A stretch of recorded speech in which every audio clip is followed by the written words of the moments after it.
معلوم ہوا ہے کہ پاکستان میں اسلامی بینکاری کے نام پر سود کے بغیر قرضے فراہم کرنے کا دعویٰ کرنے والے اسلامی بینک عوام کو دونوں ہاتھوں سے لوٹ رہے ہیں اور غیر سودی بینکوں سے بھی زیادہ منافع بٹور رہے ہیں۔ یاد رہے کہ پاکستان میں حالیہ برسوں میں اسلامی بینکاری کا کافی فروغ ہوا ہے اور ان بینکوں کے ساتھ روایتی بینکوں کی اسلامی بینکاری برانچز کی تعداد میں کافی اضافہ دیکھا گیا ہے، لیکن گزشتہ دنوں پارلیمان کے ایوان بالا کی قائمہ کمیٹی برائے خزانہ کے چیئرمین سلیم مانڈی والا نے انکشاف کیا کہ روایتی بینک قرضوں پر کم منافع کماتے ہیں، جبکہ اسلامی بینکوں کی جانب سے صارفین کو مہنگی ترین شرح پر قرض دیا جاتا ہے، حالانکہ وہ سود کے بغیر سستے قرضے فراہم کرنے کا دعویٰ کرتے ہیں۔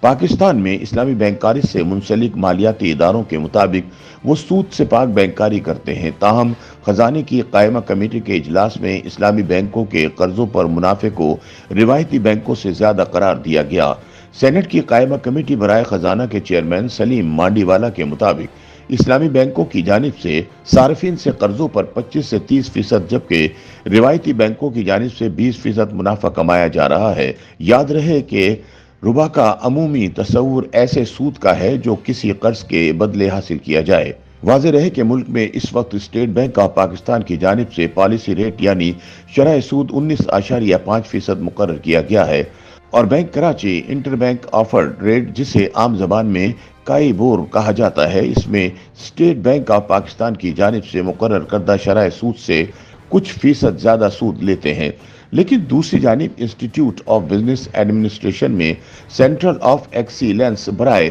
اسلامک فائنانس کے ڈائریکٹر احمد علی صدیقی کا کہنا ہے کہ سب سے پہلے یہ بات واضح ہونی چاہیے کہ اسلامی بینکاری میں روایتی بینکوں کی طرح قرض نہیں دیا جاتا اور نہ قرض پر کوئی نفع حاصل ہوتا ہے۔ مزید یہ کہ اسلامی بینک قانونی طور پر بھی سود کا لین دین نہیں کر سکتے۔ اگر کبھی اسلامی بینک قرض فراہم بھی کرتے ہیں تو وہ بلا سود قرضہ ہوتا ہے۔ انہوں نے اس تاثر کو مسترد کیا کہ روایتی بینکوں کے مقابلے میں اسلامی بینک اپنے فائنانسنگ کسٹمر سے 10% زیادہ منافع کماتے ہیں۔ احمد علی صدیقی نے بتایا کہ جب حکومت بینکوں سے قرض لیتی ہے تو روایتی بینکوں سے ٹریجری بلز اور بانڈز کے ذریعے لیے جانے والا قرضہ مہنگا ہوتا ہے، جبکہ سکوک کے ذریعے اسلامی بینکوں سے لیا جانے والا سرمایہ 1 سے 1.5% سستا ہوتا ہے، جس کا اعتراف خود وفاقی وزارت خزانہ نے بھی کیا ہے۔ احمد علی صدیقی نے بتایا کہ پاکستان میں اسلامی بینکاری دنیا بھر میں رائج اسلامی بینکاری کی شرعی اصولوں کے مطابق چل رہی ہے